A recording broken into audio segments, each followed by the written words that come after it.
तो अब एक रेट कट बनता है। जी हाँ, ऐसा हम इसलिए कह रहे हैं क्योंकि कल दो बड़े महत्वपूर्ण नंबर आए जो इकोनॉमी का हाल बताते हैं। एक आईआईपी का था और दूसरा था सीपीआई का। आईआईपी में जहां हमने देखा कि ग्रोथ की रफ्तार जो है सुस्त हो गई, लेकिन दूसरी तरफ महंगाई जो आरबीआई की सबसे बड़ी चिंता होती है, उस मोर्चे पे हमने देखा कि वो अपने रिकॉर्ड लो पर चली गई है। तो क्या ये संकेत है, क्या अब वक्त आ गया है कि आरबीआई को रेट कट के बारे में सोचना चाहिए? यहां पर बहुत सारे सवाल हो सकते हैं कि आरबीआई ने अपनी पिछली पॉलिसीज में जो स्टैंड रखा उसके हिसाब से तो लगता नहीं कि आरबीआई अभी इतनी आसानी से रेट कट करेगा। लेकिन क्या ग्रोथ को अब एक बड़े पुश की जरूरत है? क्योंकि अगर यहां से नीचे फिसली तो शायद संभालना मुश्किल होगा।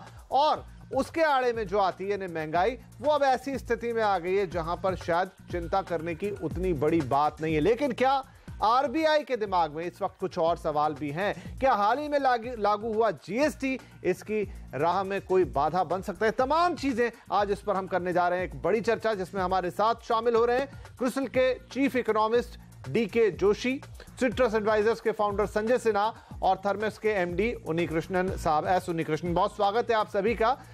डीके जोशी साहब, सबसे पहला सवाल आपसे यही पूछना चाहूंगा कि इस वक्त दोनों चीजें, आईआईपी के नंबर देख लें हम जो कल आए, चाहे हम नंबर देख लें महंगाई जो सबसे बड़ी चिंता होती है आरबीआई के, वो अपने रिकॉर्ड लो पर चली गई है। क्या अब आरबीआई के लिए दरें घटाने का रास्ता साफ हो गया है, या अब कोई ऐसी चीज वो नहीं कह सकते जिससे ये हो कि इसके कारण हम दर नहीं घटा सकते, क्योंकि महंगाई उनकी सबसे बड़ी चिंता होती है?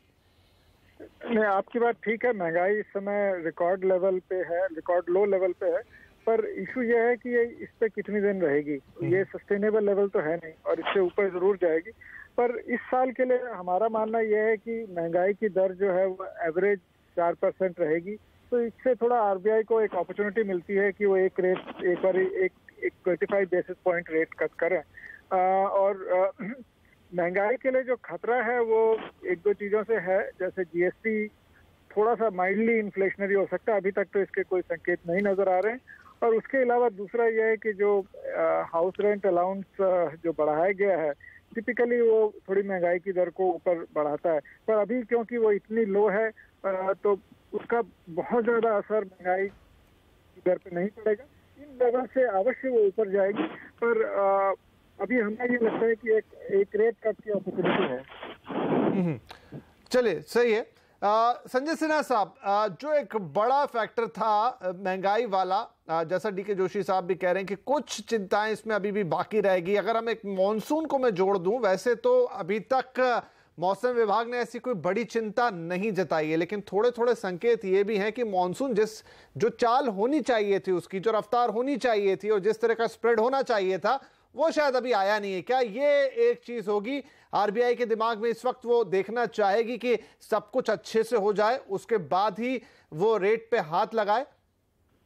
तो देखिए, मॉनसून का जो स्प्रेड है वो बहुत ऑर्डरली तो कभी नहीं होता, और आरबीआई की पॉलिसी जब आएगी उस समय तक करीब 2-3 हफ्ते और गुजर गए रहेंगे।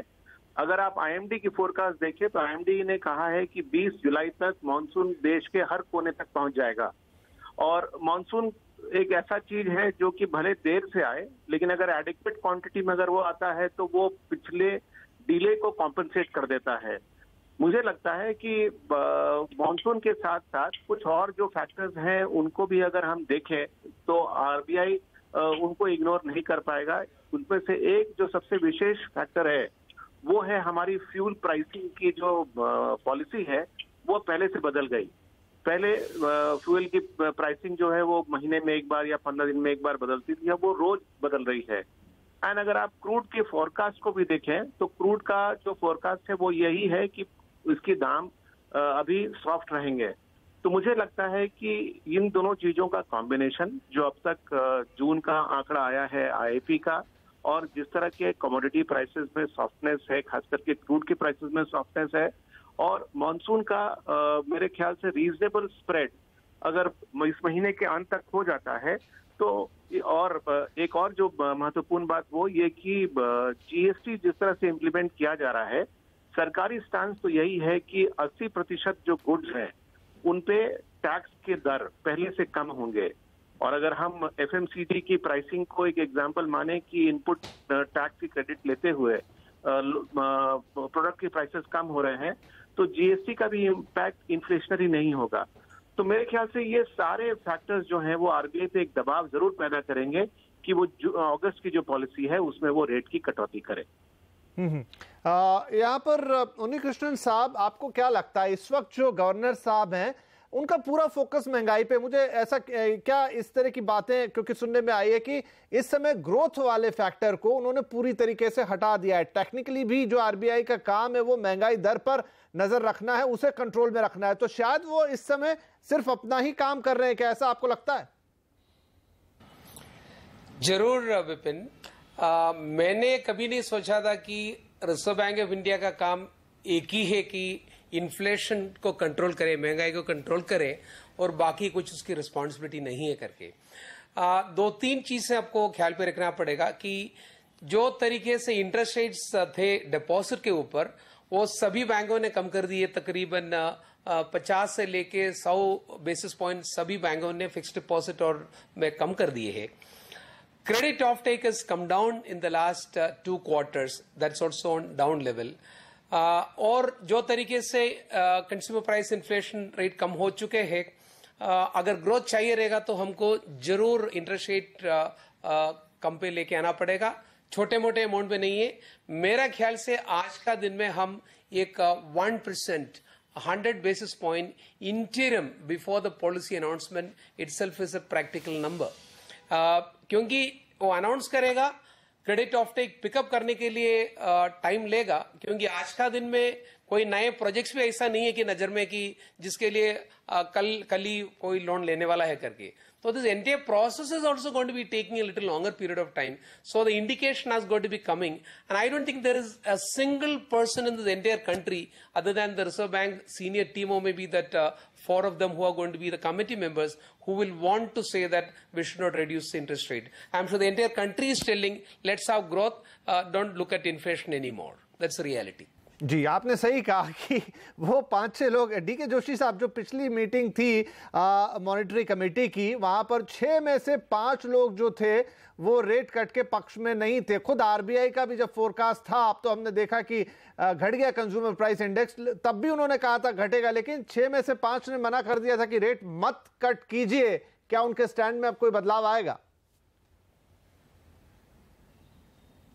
ये भी एक हद तक डेटा ड्रिवन है और डेटा अभी ये दिखा रहा है कि महंगाई की दर जितना सोचा गया था उससे ज्यादा कहीं नीचे आ गई। तो इसको वो ध्यान में रखते हुए अगला कदम उठाएंगे और कोई रिजिडिटी ऐसा नहीं है। जो मॉनेटरी पॉलिसी कमेटी है वो अभी नई बनी है और वो उसमें धीरे धीरे आई थिंक वो और ज्यादा मैच्योर हो रही है, तो अलग अलग व्यूज भी उभर के आएंगे। तो मेरा मानना यह है कि अभी जो जिस तरह का इंफॉर्मेशन डेटा आया है, सॉफ्टनेस इंडस्ट्रियल प्रोडक्शन में और महंगाई की दर जितनी आशा थी उससे कहीं नीचे, तो इन दोनों को ध्यान में रखते हुए एक रेट कट की उम्मीद बढ़ गई है। अब काटेंगे कि नहीं ये तो पॉलिसी के बाद ही पता चलेगा, पर अभी मेरा ये मानना है कि क्योंकि 2% से भी नीचे आ गई है, एक्चुअली लोअर लिमिट से भी नीचे आ गई और शायद 1-2 महीने अभी नीचे ही रहेगी, तो इससे इसको नजरअंदाज मेरा ख्याल RBI नहीं करेगा। और देखते हैं, आई थिंक वो तो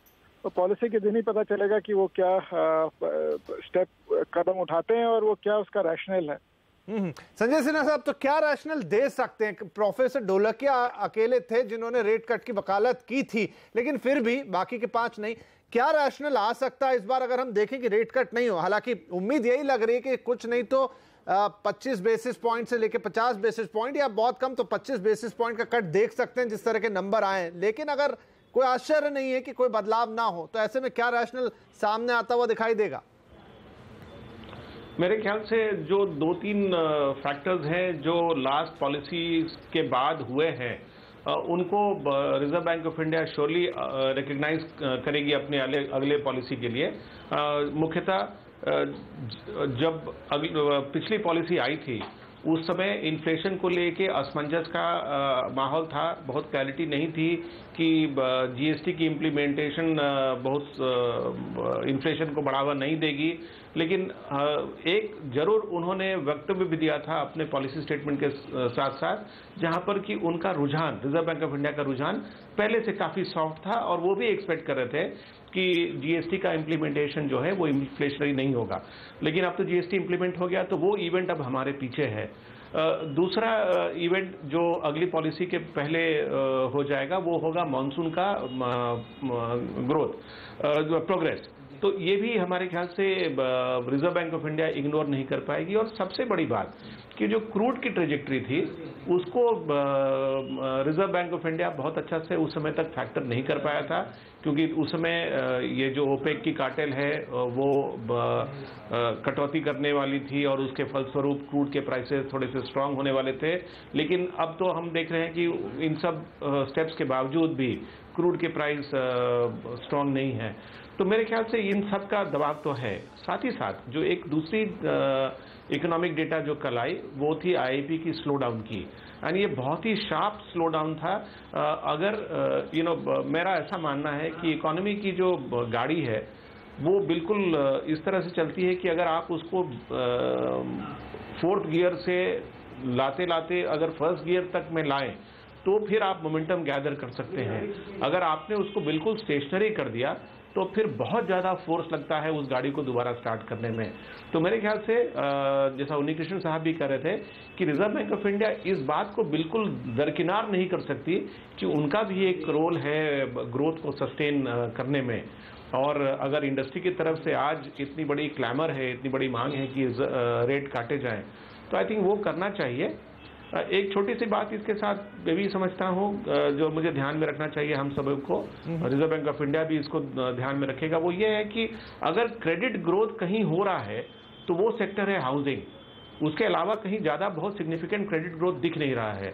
और हाउसिंग में अगर आप देखें तो रिजर्व बैंक ऑफ इंडिया ने भले पॉलिसी के रेट नहीं काटे हो, बट हाउसिंग लोन के रेट्स कम से कम 150 बेसिस पॉइंट तक कम हो गए हैं और कई बैंक में तो 200 बेसिस पॉइंट तक कम हो गए हैं। ये सेक्टर को अगर आप जितना रेट कट का प्रोत्साहन देंगे उतना ही वो इकोनॉमी को और मेरे ख्याल से फायर करके रखेगा। तो ये जो एस्पेक्ट है कि क्रेडिट ग्रोथ को दोबारा हमें रेल पे लाना है वो reserve Bank of India ignore नहीं कर सकेगा और मेरे ख्याल से अगले पॉलिसी में निश्चित रूप से वो रेट काटेंगे। राइट।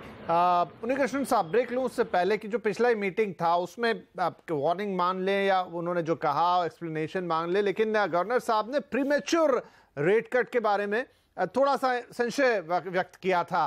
तो क्या उनका स्टैंड इस बार बदलता हुआ नजर आएगा? जरूर, मेरा भी उम्मीद है कि he is a very learned economist and thankfully exposed Indian economy, at least for, he's not directly come from a foreign country to take on, he was a deputy governor prior to that. So हमारा ये उम्मीद है कि उसको भी समझदारी है कि what is the main issue of Indian economy right now. अपने कंट्री की कैपेसिटी यूटिलाइजेशन जो तकरीबन 75-80% तक पहुंच गए थे, डिमोनेटाइजेशन हो गया। अभी जो भी जो चल रहे मई का नंबर आप सुन रहे, जून का भी पकड़ेगा। मेरा ख्याल से we are currently less than 70% in capacity utilisation. तो कैपेसिटी बढ़ाने की जरूरत नहीं है, बट कंजम्पशन बढ़ाने की जरूरत है। अगर कंजम्पशन होना है अपना जैसा सोसाइटी में, credit availability and second is at a reasonable cost. तो अवेलेबिलिटी के लिए कुछ तकलीफ नहीं है, क्योंकि post demonetisation even today the money available with the bank despite a reduction of almost 1 lakh crore, मेरा ख्याल से तकरीबन 3.5 कोटी का आज का दिन में सरप्लस फंड बैंक के पास है, आज का दिन में भी है। तो कटौती करना ही चाहिए, जिसमें से कंजम्पशन बढ़ेगा। तो कंजम्पशन बढ़ेगा तो थोड़ा बहुत इन्फ्लेशनरी प्रेशर आ जाएगा, but you also have virtual conformity about almost 98 to 100% monsoon. So the ones which can be impacting the water, if they are worried about that, or maybe the common man, is a food-related inflation, which in my opinion will not happen at all. It is well under control, will continue to be under control. If one were to be worried about the monsoon is going to be only 65%, 70%, sitting in the Monetary Policy Committee, even I would believe, should we not be cautious? Why should we be cautious about that? So if this be the case, I would absolutely recommend, and I would say that the committee members should be aware of the fact that any further postponement, this is not only for, not that money is going to be withdrawn day after tomorrow, it's an indication from the Reserve Bank of India, we are there with you, please invest. And we are going to make money available to you, and then that's something which you need to look at it. Because nobody is talking about the gross capital formation of a country has come down from a 34% to 27% in the last 1 year. नहीं, सही है, वाजिब है आपकी चिंता कि अब growth के लिए नहीं सोचा जाएगा तो कब इससे नीचे फिसली तो संभालना होगा मुश्किल। चलिए इसी के साथ हमें लेना होगा छोटा सा ब्रेक, लेकिन ब्रेक के बाद बात करेंगे कि न सिर्फ तमाम इंडस्ट्री और एक्सपर्ट्स चाह रहे हैं कि अब रेट को कट किया जाए, बल्कि खुद सरकार भी अब इस आशा के साथ आ रही है, अपील ही कर रही है सीधे सीधे कि अब वक्त है रेट कट किया जाए। चीफ इकोनॉमिक एडवाइजर क्या कहते हैं ये सुनेंगे ब्रेक के बाद और चर्चा को आगे बढ़ाएंगे।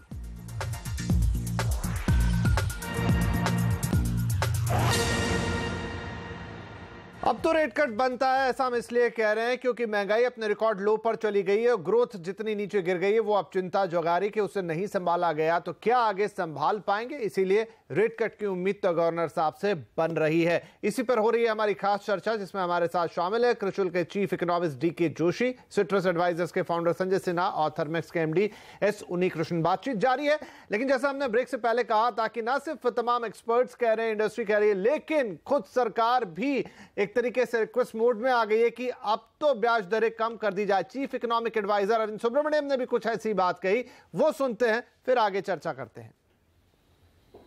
This low number and what it implies about underlying price pressures, as well as the latest data on the IIP, is something that I am sure all policy makers will reflect upon very, very carefully. तो कैसे समझा जाए DK Joshi साहब, मुझे लग रहा है साफ साफ कह रहे हैं कि सभी पॉलिसी मेकर्स ने आरबीआई की बात कर रहे हैं और कह रहे हैं कि जो नंबर आपको मिल गया है अब इस पे तो रिएक्ट कीजिए।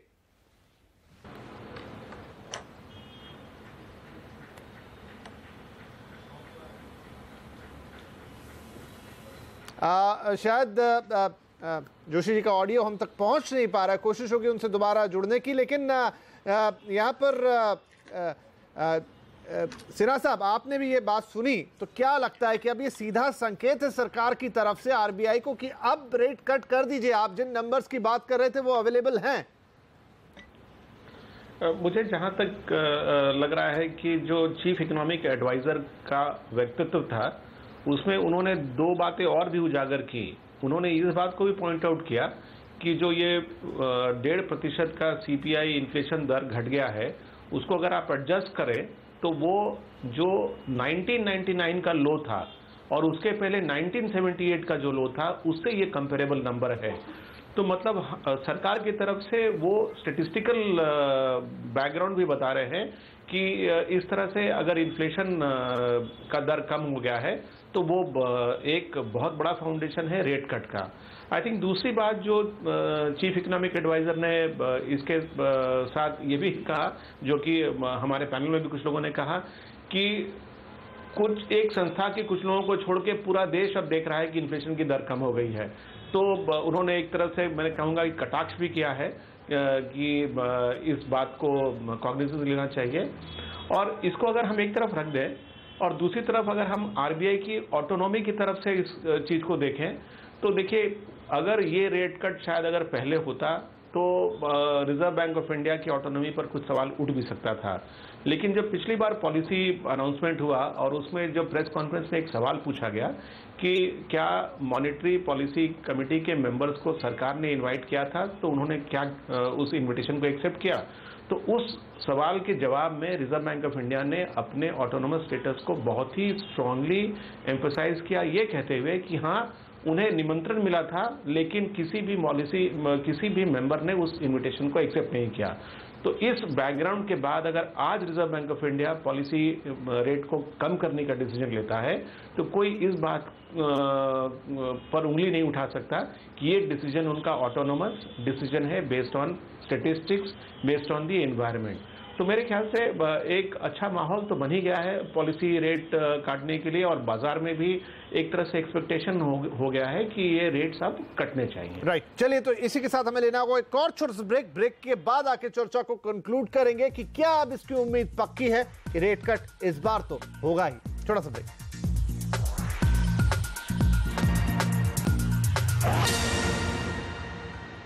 अब तो रेट कट बनता है, ऐसा इसलिए क्योंकि नंबर्स भी अब सपोर्ट कर रहे हैं, महंगाई अपने रिकॉर्ड लो पर है और ग्रोथ चिंताजनक स्थिति में है। तो चलिए हम कार्यक्रम के अंतिम हिस्से में आ गए। अब तीनों मेहमान हमारे साथ बने हुए, समय थोड़ा कम रहेगा तो क्विकली आप लोगों का रिएक्शन चाहूंगा। डीके जोशी साहब, सबसे पहले आपसे कि लग तो रहा है कि अब एक रेट कट आने वाला है, लेकिन कितनी उम्मीद करें? क्या गवर्नर साहब या आरबीआई एक बार में 50 बेसिस पॉइंट आपको दे देंगे, या फिर वो देखेंगे थोड़ा संभल के, पहले 25 बेसिस पॉइंट का कट आता हुआ दिखेगा, उसके बाद शायद एक पॉलिसी का इंतजार और करना पड़ेगा?